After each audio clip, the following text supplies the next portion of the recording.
Hello students, now today we are going to do lists in Python. Now in your syllabus in class 11th computer science and informatics practices, list topic is given. Now this is in your NCERT book also, the list topic is given. You can go through your NCERT book. Now what is list? Lists are a sequence of values.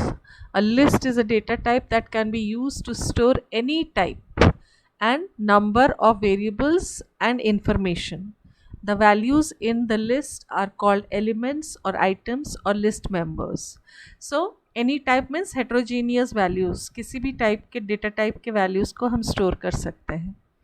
A list in Python is formed by enclosing the values inside a square bracket. So this is the main thing which you have to remember. It is enclosed in square bracket.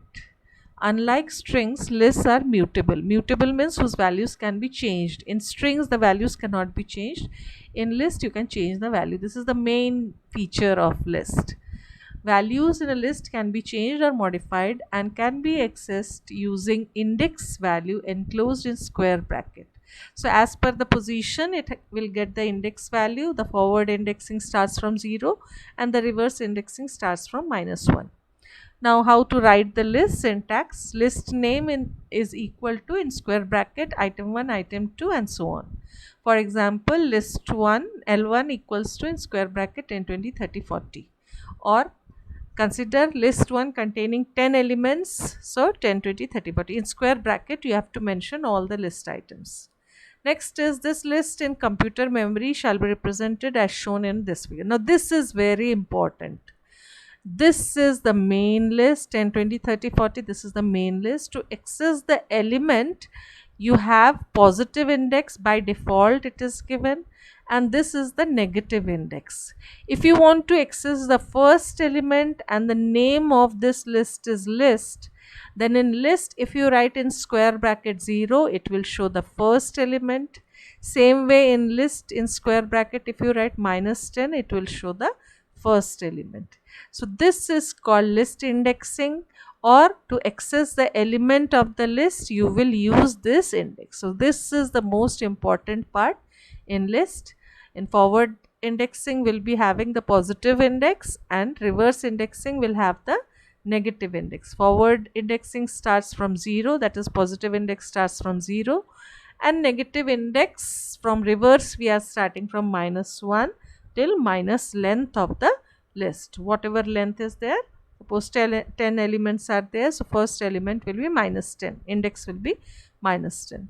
Now how to access the element? Suppose you are creating a list. How to create a list? You will write list 1 equals to in square bracket the list. When you want to print, you will write list 1, it will print the values. If you want to access the first value 10, you will write here list 1 in square bracket 0, so it will display 10. Same way list 1 6 means 0, 1, 2, 3, 4, 5, 6, 70. So 70 it will display.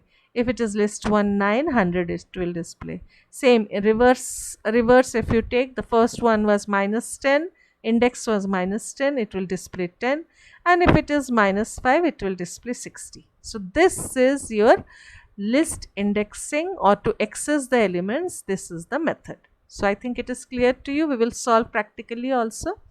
Now list comprehension. Now this is also one more topic in list.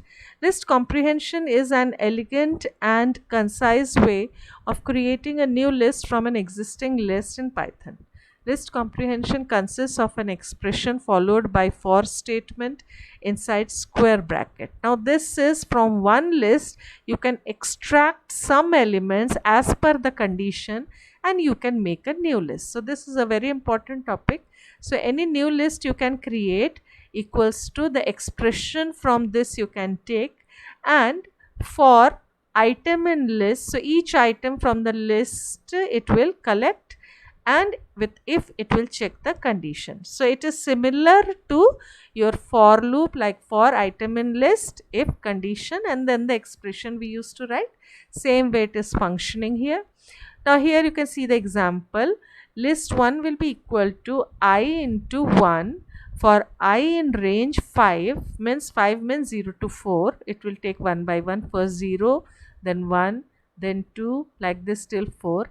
If I percent 2 double equals to 0, means if it is divisible by 2, then it will give to L1. So here you can see 0 to 4 means 0, 2 and 4 is divisible by 2. So it will be given to L1, and here L1 value will be 0, 2 and 4. Clear? Now next question is, for I in range 5, so how it is functioning they have shown here. And since at the beginning you have written I into 1, if it is I into I, then it will be the square.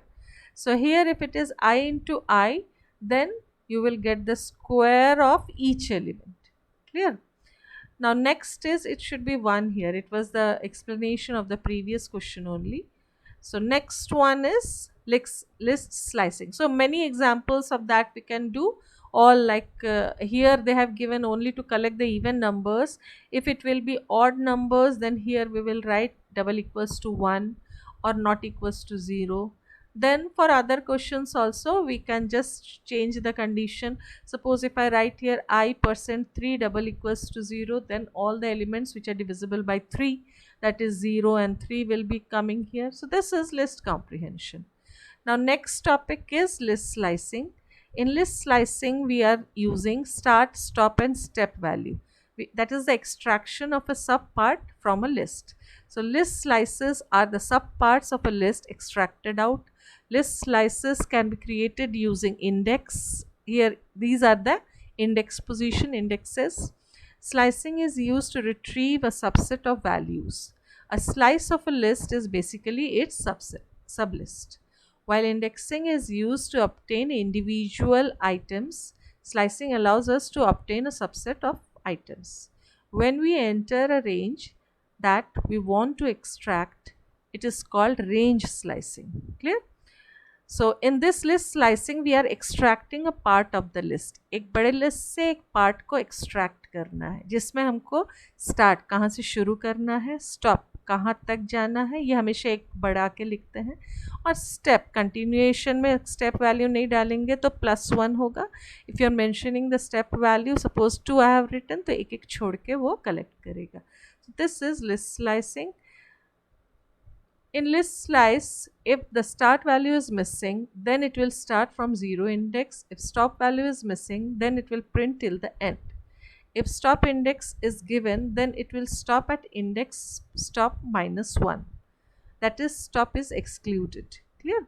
तो अगर start missing है, start value मैंने नहीं दिया है, list में खाली colon करके 4 लिखा है, start मैंने mention नहीं किया है, so it will take by default start value as 0 if it is not mentioned. If it is missing, तो वो 0 से start करेगा. स्टॉप मिसिंग होगा तो वो लास्ट तक जाएगा, एंड तक जाएगा. अगर स्टॉप दिया रहेगा तो उससे एक पहले वो रुक जाएगा, स्टॉप -1 पे एक रुक जाएगा. स्टॉप को लेते नहीं है, एक्सक्लूड करते हैं. इसका एक एग्जांपल सॉल्व करते हैं. ये हमारे पास एक लिस्ट है जिसमें इंडेक्स हमने फॉरवर्ड इंडेक्स रिवर्स इंडेक्स किया है. इसमें लिखा है 5 से कुछ भी नहीं मेंशन है, मीन्स लास्ट तक. From 5 it is starting, no stop value means till the end. Now we will come to fifth value, that is 0, 1, 2, 3, 4, 5. 5 means 600. So 600 to last value, that means 600, 700, 800, 900. All the 4 values will be printed. Next value is, it will start from 2 and 6 is the stop value, means till 5 it will print. So it will start from 2 and till 5 it will print. So here 300 to 600. Next value is -9 to -5. So -9 to -5 means before that it has to stop. It will not include the stop value. So here -9 to -6 it will take. So 100, 200, 300, 400 it will take. So this is your slicing. Now we can reverse in this manner. There is one method in which if you write colon colon -1, then automatically what happens, the step value is -1 and by default we haven't mentioned, so this will reverse the list. So whenever you are asked to reverse a list, we are writing print L1 name of the list and in square bracket colon colon -1 we are writing. So it is just simply reversing the list. Now you can see one heterogeneous list, that is list containing strings, list, tuple, character. So everything is there in the list. Now in this First indexing is 0, this will be 1. Now here if they have given 2:3, 2 means 0, 1, 2, y, and 3 means before that it will stop, so only y it will print. If it is 1:2, so here 0, 1, this is 1, colon 2 means it will stop before 2, so only 1 to 3 it will print. Now here L1 3 1, now this is a two-dimensional one. 3 means 0 1 2 3. Now in 3 this is for row and this is for column, so this is 1 means 0 1, so it will print 4 here. Clear? Now built-in functions and methods. Now ready-made built-in functions you are having compare function to compare the two lists. Len returns the length of the list. Max list will return the maximum value in the list. Min list will return the minimum value in the list. And list sequence will convert any tuple into a list. Sum list will sum up all the elements, all the items in the list. Now method, we will use this method. Append is used to add any item at the end of the list. This is very important because in stacks and queues we will use append to add any item at the end of the list. Index will return the index position of any item. Normally here returns the index of the first elements whose value is equal to the item. Suppose in the list many are having this item, suppose 5 I have given, and in the list all are 5, then it will return the first element's index, that is 0 it will return. Now insert will insert an item in the index position mentioned here. Sort will sort the list. Remove will remove an item, and reverse will reverse the order of the list. Clear?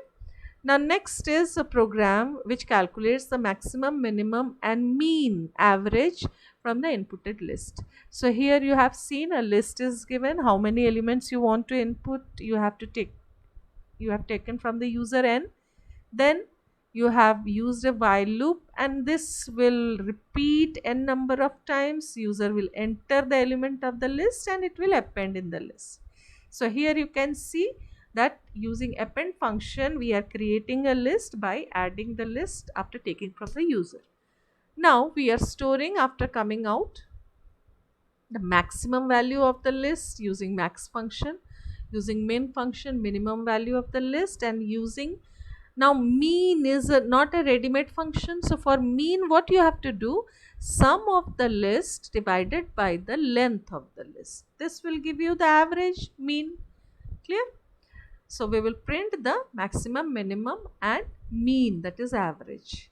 Now the output you can see, one by one element it will take, and out of this list it will display the maximum, minimum and average value.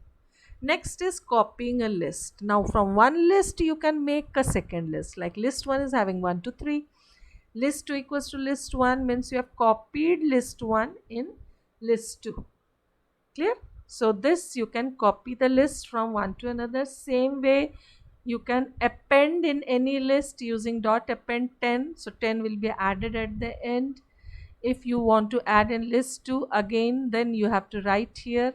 So since it is copying, it will add in that also. We can also create a copy or clone of the list as a distinct object by 3 methods. The first method using slicing, the second method using built-in function list, and the third method using copy. So 3 methods are there, using slicing, using list function and using copy function of the Python library. For example, we can create a list using copy method. This method creates a duplicate copy of the existing list but does not modify the original list. Clear? So list.copy means it will copy the list in new list. The syntax of copy method is new list equals to list.copy. So 3 methods today you have learned. The copy method does not take any parameters. However, it returns a list but does not modify the original list. The original list will remain as it is. So here they have given the example. First list was having hello 1025.5. When you have copied in new list, the new list is having those values. Now when you are printing the new list, like old list was having hello 1025.5, and in new list after copying you have added Python. So at the end of the new list, Python will be added and the first three elements will be the same. So this list is over. Next topic is tuple. So tuple we will do in our next video. So I think you have understood the topic. If you have any doubt, you write in the comment section. I will